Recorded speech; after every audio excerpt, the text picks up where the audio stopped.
Welcome to the Fighting on Film podcast, the podcast all about classic and obscure war movies, from the Normandy landings to the days of chivalry and swords. If it's been captured on film, we're going to try and cover it. I'm Robbie of RM Military History. I'm Matthew Moss of Historical Firearms and the Armourer's Bench.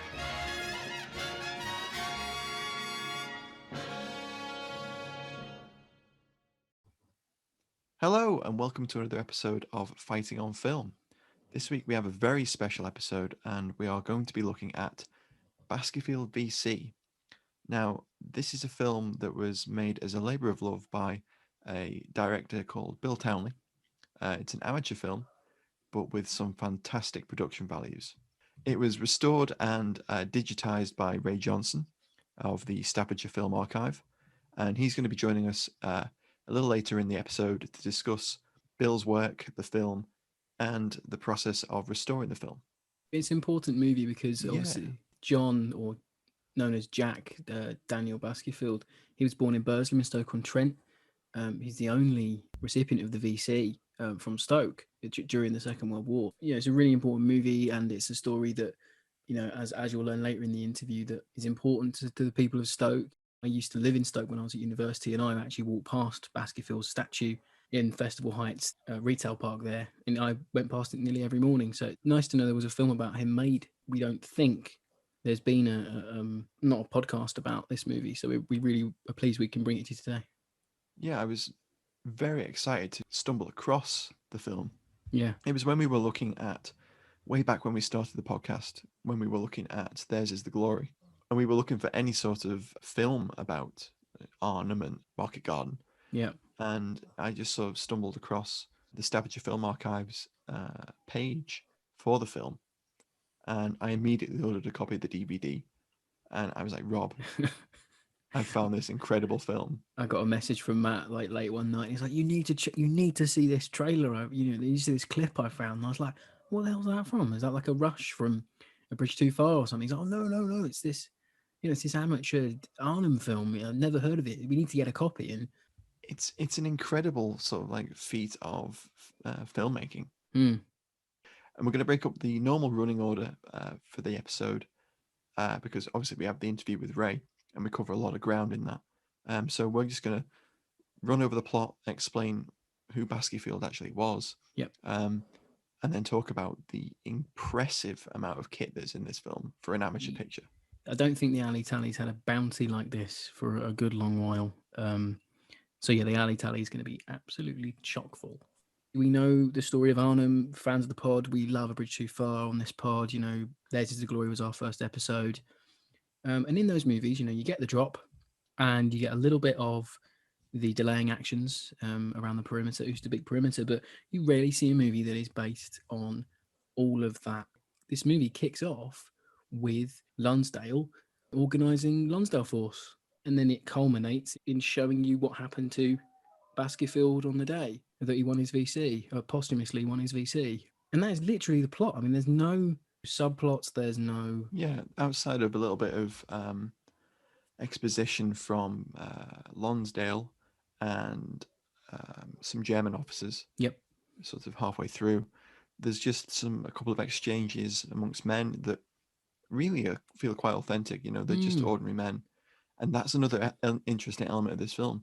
They aren't professional actors. They're just people that, you know, were helping Bill make this movie. Yeah. Ray told us, it might be in the interview, that, you know, he'd go into a pub and he said, does anyone want to help me with my film? And guys were like, yeah, cool. And they drown their pints, and Bill would give them a Denison and tell them to sit there with a Lee Enfield. It's really ad hoc filmmaking, and it's something to be celebrated because they just don't get films like this anymore. And if you do get them, nowadays they're the sort of movies like the Shock Horror Fest, D-Day, The Battle for Omaha Beach, that we absolutely sort of love to hate on the part. You know, they're the sort of amateur-ish productions that we reel in horror at when we think about World War II films. But this one is a labour of love. I don't want to say the word inaccuracies. The things it gets wrong are outweighed massively by the things it does so well. Yeah, so in the Alley Tally, we'll probably mention a couple of the interesting weapons that pop up. We spot them, but they don't take us out of the moment in the film. Yeah, you're right there. You know, with something like those asylum productions, they can really draw you out of it because there's no thought to any of it. Whereas in this movie, Everything has thought behind it. Bill, God bless him, you can tell he's a fan of cinema. You tell he's a consummate amateur filmmaker, because he's actually thinking of, how do I sequence this shot? How do I block the shot? Everything is shot with purpose. Yeah, well, Ray's been kind enough to share with us, which we'll also share as well, some of the notes that he'd scanned that Bill had made during production, and it's it's detailed sort of layouts for various shots and sequences Storyboards and storyboarding, sketches and really interesting stuff. And interestingly enough, from that, the film was going to be called Lonsdale Force, which I think is really interesting. It's still a film I would love to see made. It sounds like an absolute gimme for a big budget production. I think without further ado, we'll go into the alley tally.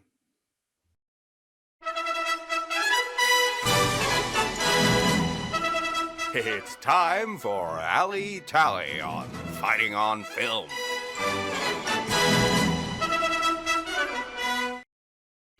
So, Matt, we've got quite a bit to get through on this one.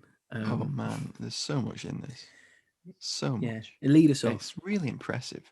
So the weapons were provided for the film by Bapty, which is a famous film armourer in the UK. They've done almost everything. Incredible. In this case, we have a smattering of some really interesting stuff. Everything from MP40s to Stens to Brens. There's even a Piat. Yeah. There's even a Piat. Literally, like minutes in, there's a Piat, and And my elation when that Piat popped up on screen was just because I was hoping it's Arnhem. I was hoping there'd be a Piat. Oh yeah. And there was a Piat. I think Matt was trying to get another book off the ground with that scene. No, I think Matt fist pumped the air when he saw the Piat, and I mean, we were doing that though, weren't we? We were watching. Every time we saw something, we were like, oh my god, he's got this. Oh my god, Bill got that. We were so impressed. If I had to have a pick, and we're not really doing picks this week, but if I had to have a pick, it'd be the Centurions. Oh, they're incorrect, but my god, do they steal the show? They're like absolute showstoppers. And what's interesting, they're the 165th Lancers Royal Tank Regiment. So Bill got in contact with the must have been the CO. He went down and he got the use of 3 Centurions, and got all his footage of them driving about, shooting the main guns, all things like that. But the absolute, the crowning glory of these Centurion sequences is that the British Army at the time let him paint iron crosses on the side of these centes. It's incredible filmmaking, and I don't think the British Army would let you do that now. I don't think they'd let you have that unbridled access to their. You can tell stocks. that they must have been super into it, to allow a section of tanks to be used in that way, and they must have provided the crews some extras. There was pyro, so there was some, I think, star shells going off. Star shells definitely going off. And all sorts of stuff. We weren't expecting that. No, we weren't. You watch an amateur film and you never expect to see an actual tank, let alone 3. Now, okay, they are Cold War tanks. They aren't authentic German tanks. If you want that, go and watch Theirs Is the Glory, because they're there. But this, incredible. It's forgivable though, isn't it? Because you completely get lost in the movie, and you can tell what Bill was going for. And that, I think, we'll keep coming back to that sentence, is that Bill just knew what he wanted to do. Whether he might not have got the exact thing that he wanted, but he got something that was close enough. Yeah, it's representative. Yeah, and with the way that the film's shot and everything, it just comes together, and you just can't help but love it. Well, it's the same with that bridge, the railway bridge that sort of stands in for Arnhem Bridge. It was just like the fact that he went to those lengths to set up those scenes with the tanks, with the bridge, just super impressive. It really is. You got Stens of all marks. I think is Mark II Sten. 2s, 3s, 5s. Yeah, there's Matt even pointed out a Mark V Sten with a Sten Mark II stock, which was quite interesting. Yeah. You've got Germans running around with MG42s, K98s, MP40s get seen heavily. MP40s are blank fire as well, so you get a little bit of blank fire. There's a couple of Brens doing some blank fire, which was perhaps shot while he was down doing the tanks, so. perhaps. I think so. And I don't know. And there's a number 4s firing as well. And we get that great 6-pounder from Bapty. So good, isn't it? So good. The way that Bill shoots that scene, Yeah. or those scenes, Yeah. where he had one gun, he makes it look like he is literally crawling from gun to the other gun. Yeah. You know, so he makes it look like there are two 6-pounders. Yeah. But it's just incredible that an amateur film got a 6-pounder. Yeah, exactly. You know, And the film was made for less than £1,000, which, you know, obviously a lot of money at the time. Of course. In terms of filmmaking, it's a fraction of the budget of a mainstream, actual professional Bridge film. Too Far had was it a £50 million budget? Baskeyfield VC tells that story of the battle in a way that is sort of a microcosm, but it's very effective. And one of the things that stood out to me was the impressive cinematography. So Bill was not only director and sort of the writer of the film, the cameraman, the sound editor. He did everything on the film. And the cinematography, there's some beautiful close-up shots of MP40 firing, beautiful detail shots of a Bren mag in a stream that's been dropped. Yeah. German helmets in the rain. And then you get that brilliant sequence with the tanks. Yeah. Which, can you imagine how daunting it must have been to know that you have like maybe one day to get these shots that are going to be pivotal to your film, and you've never shot a tank. Well, you've never filmed a tank. I should say. Exactly. You've never filmed a tank before, and the size of an actual tank. You know, a tank is surprisingly large. It's just really great framing of shots. You know, and he, I think, Bill must have seen a lot of war films to get inspiration because, there were a lot of shots that would just fit into any other war movie of that time. I think we mentioned when we were watching it, it kind of, there's a panning shot of the German headquarters and there's a German sentry with a Nazi flag behind him. And I said, oh, that could be out the Dirty Dozen, like it. Yeah, he's got that sort of close up from below. Yeah, that's it. Yeah, like a quarter angle, like establishing shot. It just fits, and I think, and I kept saying all the way through to Matt, I was like, I wish we had the opportunity. You could edit up a fantastic supercut of theirs is Baskey VC and A Bridge Too Far. It definitely fills the gap between the two films. Yeah. I think this is in a very tidy way. It's like if it was a clickbait YouTube video, this would be the missing Arnhem film, because it really feels like it. So before we move on and end the Alley Tally for this week and go into our interview with Ray, I don't think it'd be fair to ignore the Alley Tallies or to ignore Matt's love child, which is a Sterling that features heavily.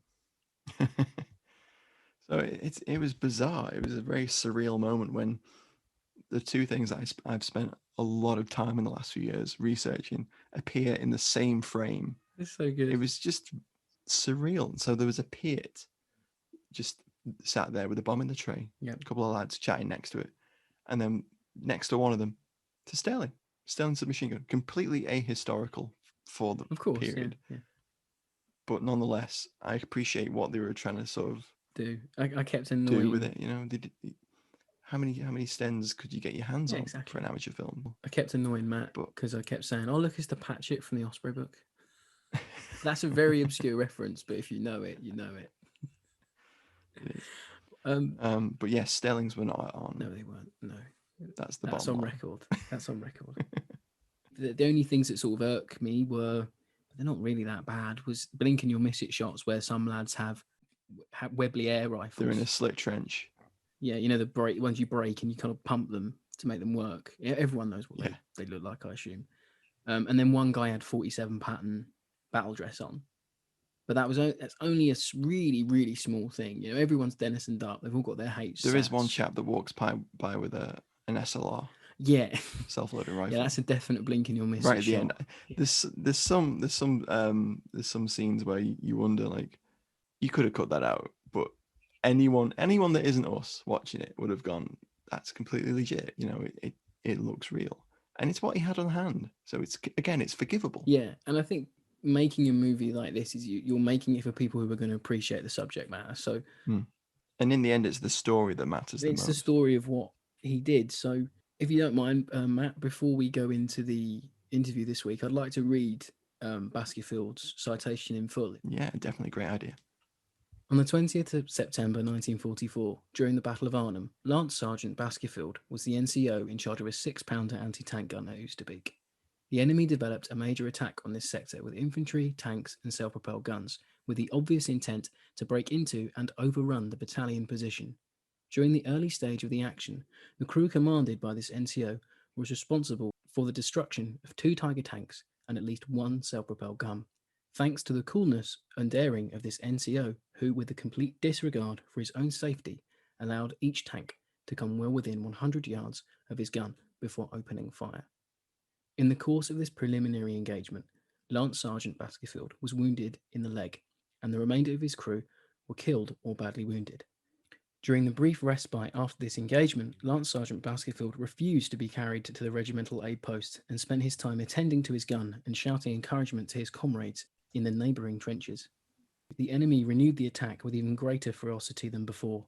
Under cover of intense mortar and shell fire, manning his gun quite alone, Lance Sergeant Baskeyfield continued to fire round after round at the enemy until his gun was put out of action.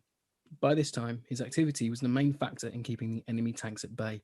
The fact that surviving men in his vicinity were held together and kept in action was undoubtedly due to his magnificent example and outstanding courage. Time after time, enemy attacks were launched and driven off. Finally, when his gun was knocked out, Lance Sergeant Baskeyfield crawled under intense enemy fire to another 6-pounder gun nearby. With his gun, he engaged an enemy self-propelled gun which was approaching to attack. Another soldier crawled across the open ground to assist him, but was killed almost at once. Lance Sergeant Baskeyfield succeeded in firing 2 rounds at the self-propelled gun, scoring 1 direct hit, which rendered it ineffective. Whilst preparing to fire a 3rd shot, he was killed by a shell from a supporting enemy tank. The superb gallantry of this NCO is beyond praise. During the remaining days at Arnhem, stories of his valour were a constant inspiration to all ranks. He spurned danger, ignored pain, and by his supreme fighting spirit, infected all those who witnessed his conduct with the same aggressiveness and dogged devotion to duty which characterised his actions throughout. I mean, it's incredible, isn't it? Yeah, and it's one of the most impressive VC citations that you can imagine, and that is exactly what Bill's film portrays. If you want to know the plot of the film, that VC citation is it. Every single beat's hit. I think, now we'll segue into our conversation with Ray.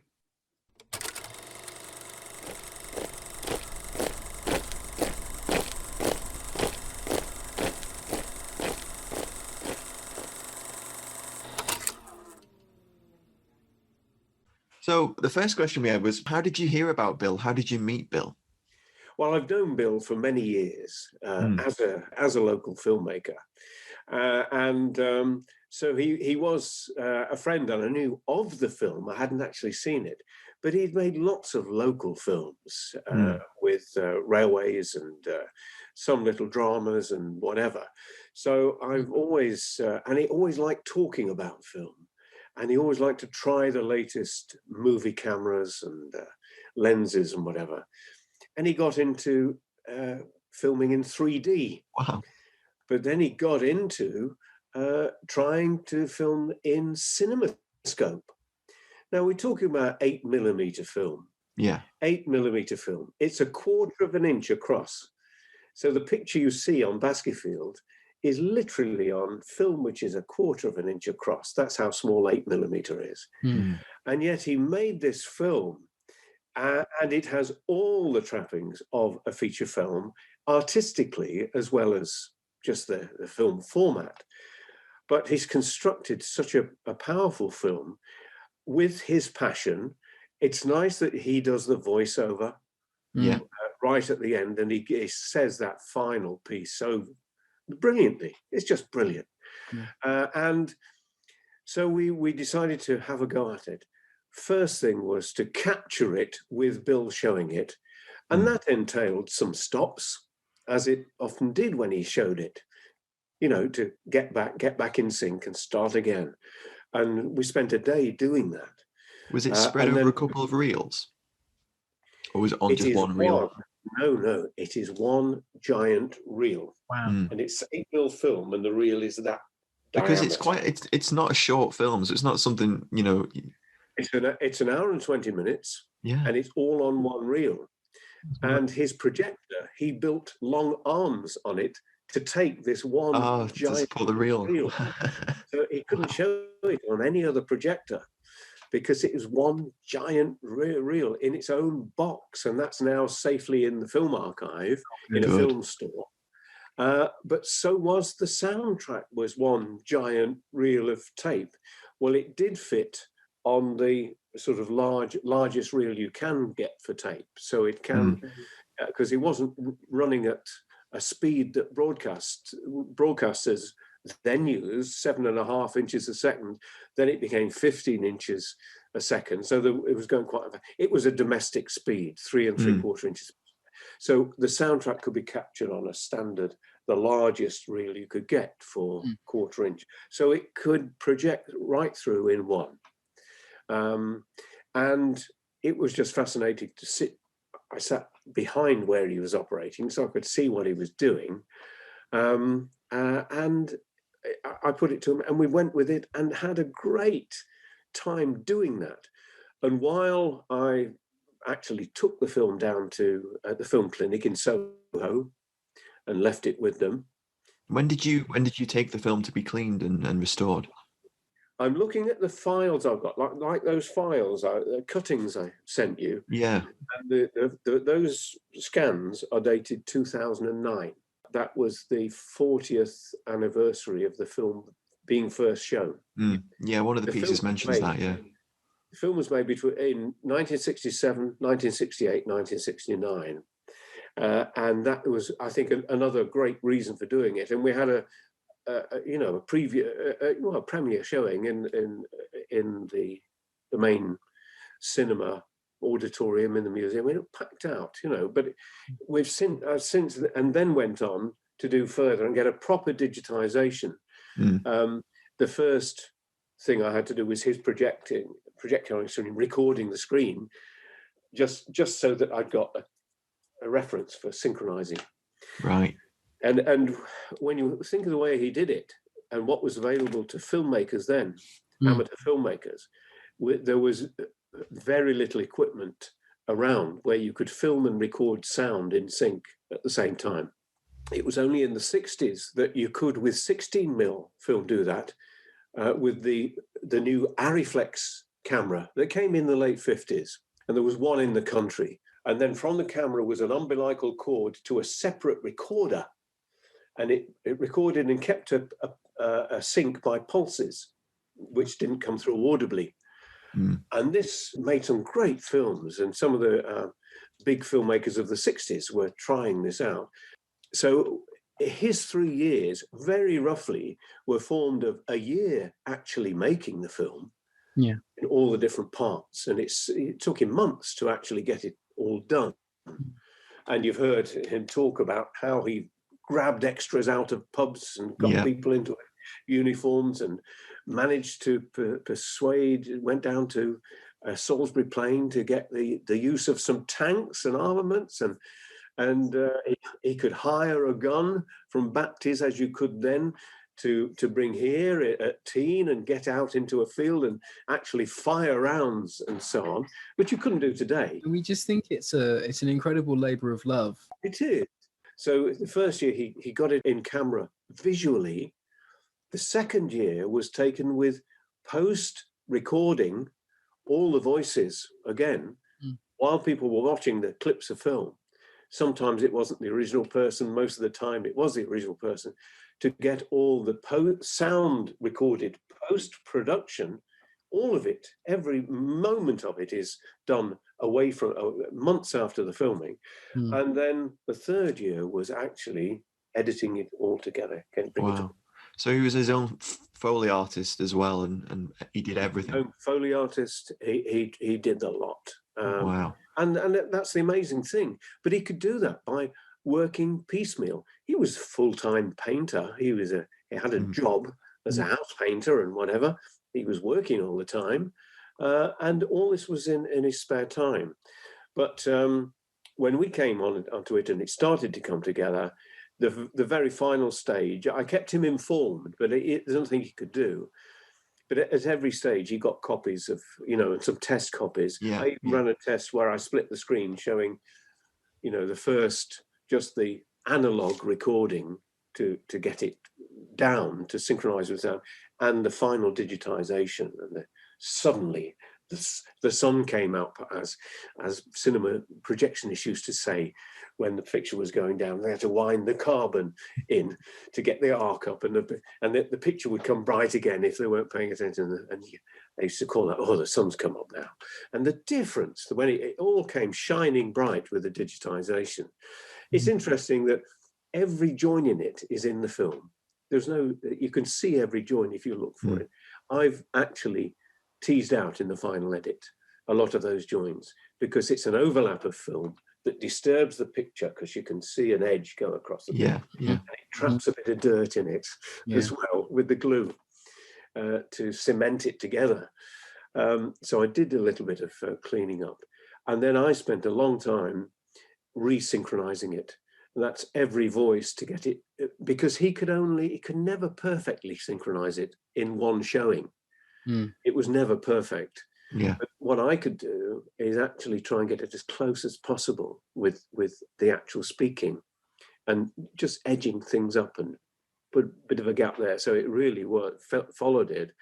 And also all the gunfire explosions could be absolutely spot on, whereas with the original film, it was very much sort of bang. Bang. There was these moments. It makes you wonder, if he'd been a young man now and had all the technology we have now, what could he have accomplished on an £800 budget that he had? You'd probably come up with something truly phenomenal if that passion's there. It doesn't matter when you're making something, if the passion's there and you can push for that kind of thing. But making it piecemeal makes it practicable. And that's what he did. He had the patience to do it and stay with it. He did his wonderful storyboards you've seen. It was all planned, but it was planned moment by moment, and it was put together moment by moment. But when you look at the landscape of the film and the textures and the profile of the film, it does what real films do. It has the low sections, the quiet sections, the build, the action, the sort of hymn to the peace, the hymn to the fallen kind of moments, the moments where we're looking at rabbits in a wood, and it's the calm before a storm and whatever. And the epitaph at the end, the epilogue, is just so nicely done. And he just easily says it. He's not an actor. And a lot of these people weren't actors. You have to realize that. I noticed that just reading that review from the movie maker again, and I've had a film in the movie maker when I won a best 10. Right, wow. One of the best 10 awards in the country. But he picks out the German scene in front of a local house where they're not particularly good actors and it's not particularly well synchronized. But that was it. There's a great power in using non-actors. You look at people like Ken Loach, people like using non-actors. Well, what struck us when we first watched it was, we went into it expecting, we'd read some comments about, saying it was a little bit low budget, etc. So we went into it expecting, nothing too great, just a little amateur piece. But we went into it open-minded. But we were blown away, really, weren't we, Rob? Yeah, we really were. By just, the level of detail that Bill went to, and you turn a corner and there's a full-sized tank, or there's an actual 6-pounder. Centurion. It's not the kind of thing you expect to see in a film of its time and of its budget. And it seems to be peopled with a lot of tanks. I think, having been very close to it, you can work out he got 3 tanks. Exactly, yeah. 3 tanks look like a battalion. But he had permission to paint on the side of them. And exactly, I couldn't believe that, yeah. And but the sound recording, he got the sounds. I mean, when you have to look for sound effects, if you're filming on location, I had to film some reclamation and there were bulldozers and whatever. There was no way I could take a sound crew. It was a bit precarious, let's say. So I was filming mute. But my best, what sounded best to me for this bulldozer was a recording of a World War I tank, because it was the same tracks, and but he'd got the tanks there, so he managed to get all the real recording of these actual machines, and he had real explosives and whatever. Yeah, it was just, but then it's interesting that then there's a scene where a tank goes past and two of the soldiers duck behind a wall, and you see the turret going, and it's a vehicle, it's a car with a bit of pipe and a fake end of a barrel, which is what you do in movies. I watched The Deer Hunter a couple of nights ago, which is a fabulous film, and I saw the first glimpse of the deer they find on the mountain. You could just see its horns. You think there's a bloke just behind that rock. And you know it because this is movies, and you can do those things. And even when they had to return the gun, even the stock end of the gun where he has to do some refilling, that was sort of patched together because the gun had gone back because it was hired. And as you know, he only hired one gun to serve as the two guns. The thing was, it was correct for what it was saying and what it was portraying, and he was gravely wounded. And although you can criticize small things on the acting, you're involved in it. It's suspension of disbelief. You're in it. The fact that he actually stopped tanks, he held up that advance along that particular road towards the bridge. He did do it, and in the end, single-handed.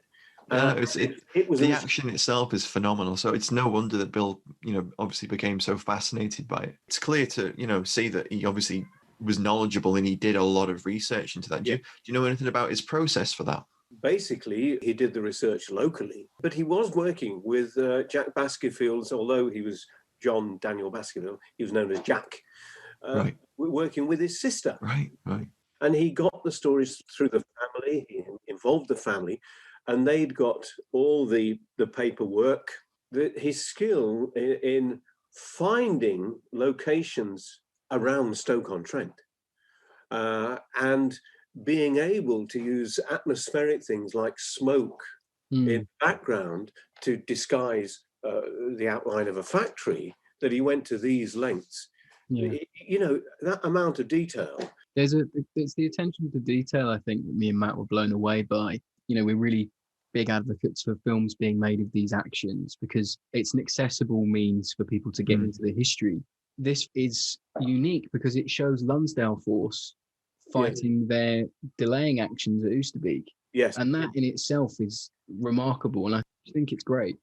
Yeah, because we're obviously taken with the spectacle of the parachute drops and all that, which was, overshooting, going to a different location. So it's part of the story, and it's part of the jigsaw puzzle that was Arnhem, But it is a part of the story that the bigger feature films wouldn't engage with. Yeah, they don't.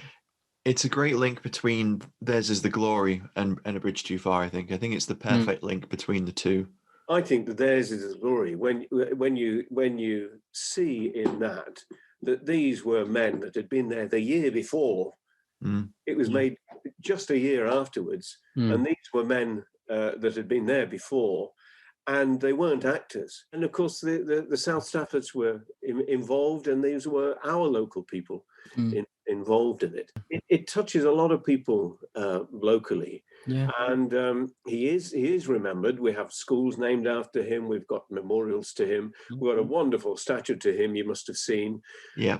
I used to live in Burslem.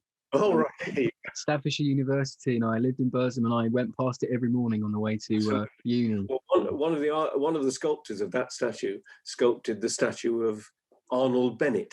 Right, yeah. I worked 10 years to get achieved, and I actually sat for. And that statue, the head is Arnold Bennett, the rest of the body is me doing the sitting. Oh, wow. So that was another statue. Wow. Yeah. But Bill did document all the work on making the statue. He documented everything. And that's what was great about him for me, that we've got so much surrounding the film. The supportive filming that Bill did. I've had students from Staffordshire University interviewing him. Go and talk to Bill. You want to go and talk to Bill, and getting wonderful interviews with him. Yeah. And we've been back, obviously, to the locations and talked about. Yeah, that documentary's on the DVD, isn't it? That's right, and gives a real insight into some of the locations. Well, one of them is you see a lot on television. Heath House. Yeah, it's been on television. It's been used as a Victoria House in Sherlock Holmes and Miss Marple, and near to it, it's not next to it, but near to it, it has this Dutch barn, which he used in the film because it was a sort of not like a standard English built barn. It had got that sort of shape, so he made something of that, and he used houses with certain detail, wooden detail on the front that didn't look very English. It's that attention to detail that lifts the film, isn't it? Yeah. And the fact that there's, he found that bridge that looks a little bit like Arnhem Bridge. And he found a bridge which really is only over a local train line, and it's not the size of the Arnhem Bridge because Arnhem is in the lower reaches of the Rhine. It's wide.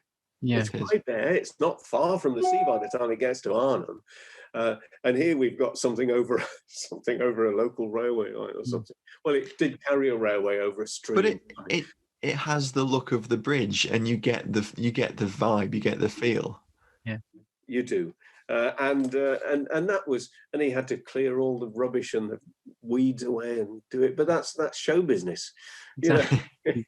It's just all that work just to get these shots, and you can't show the ground in the shots because it's rough territory. The only giveaway is when he brings a Jeep across it and it's bouncing around.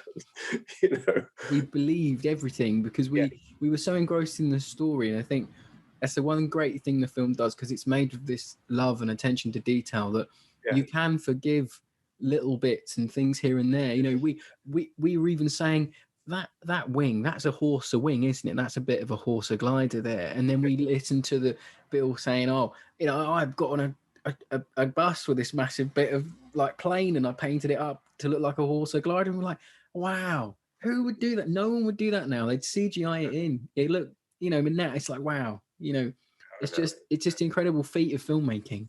But I think the fact that he tackled everything himself, it was he was like a one-man army. Yeah. Doing all this, dragging that wing here and doing that there, and people helping him, and people wanted to help him. And we still see Richard Cresswell, who played Jack Baskeyfield. Yeah. Still see him. He's a local businessman, a dealer. He actually also collects vintage lorries, and so if you want to borrow a vintage vehicle, Richard's your man. So he's probably got a bed with Rob. Oh, that'd be beautiful. So Ray, did Bill ever give you any insight into what made him want to make the film? Because it's clearly a passion project, labor of love. Yes. Is it just local pride? Just I think it's his local pride, but he thought Jack Baskeyfield was neglected. In the first trailer, the first interview I did with him, which is on a compilation of mine, The Potteries at War, where he's talking about, I wanted to sit back. Nobody talked about Baskeyfield and this. He was forgotten. I had to get it. And the way he talks with great passion. I don't know if that's on an extra on the. Yeah, it is. Yeah. I can get the feel from the discussions you have in the documentary. It comes across. He was Stoke-on-Trent's only VC in World War II. I mean, blimey. I mean, there were several VCs at Arnhem, but he was the only one from Stoke-on-Trent.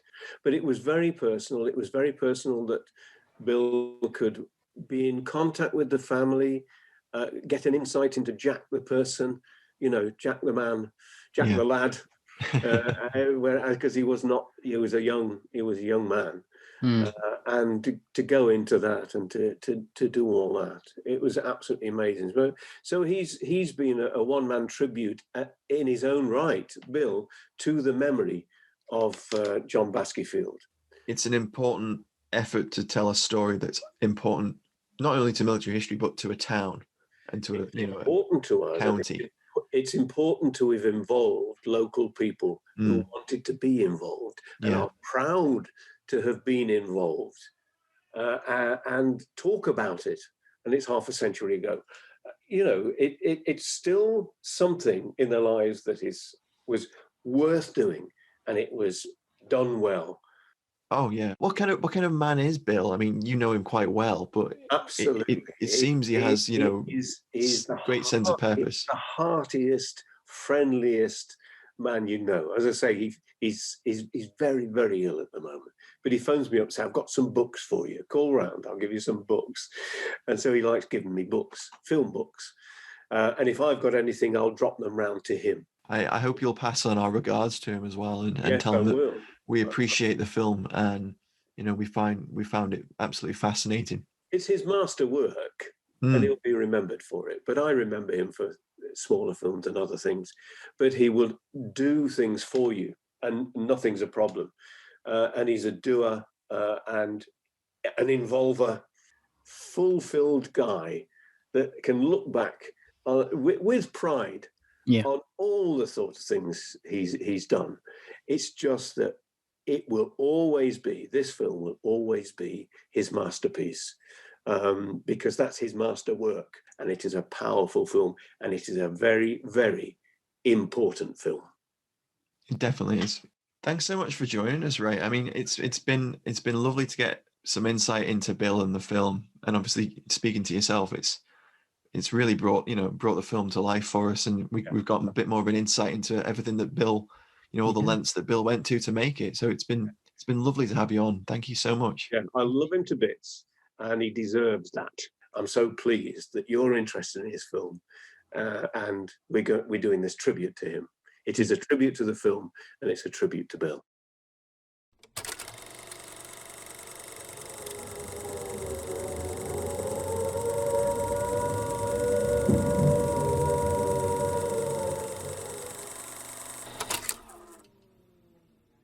What a great interview with Ray. We're really thrilled that he agreed to come on and talk to us.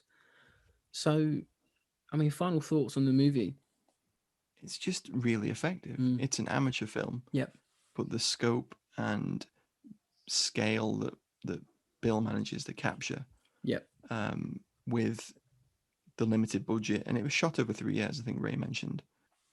That in of itself, it's the supreme passion project, and it's such an important story for someone from the area, Stafford, to tell that story of Baskeyfield.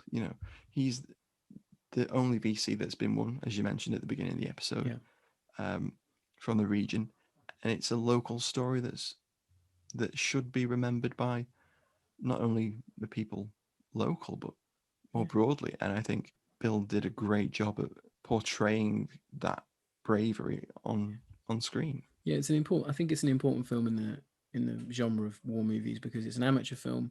It's done so well. It's got so much going for it. And then I'm just really pleased we've been able to share it with all the FOF listeners, and it is available online to buy, quite in the UK, under £15 on DVD. We would implore you to go out. Highly recommend it. Implore you to go out and buy a copy. Staffordshire Film Archive. We'll link it. It might be a bit difficult to watch this one, but we'd love it if you sort it out, because we think it's a very important film. And Bill, is one of those filmmakers that needs to be heralded, and I'm really pleased we had the opportunity to do so. I'm so glad we found it. I'm so glad that it still exists. I'm glad that Ray saved it, and that we can discuss it on the podcast.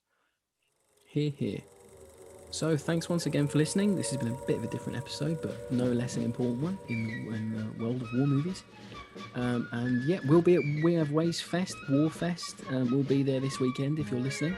If you're there, say hi to us. Don't forget to like, share and subscribe as always. You can support us on Patreon, and check us out on fightingonfilm.com. Thanks very much again. Bye-bye. Bye.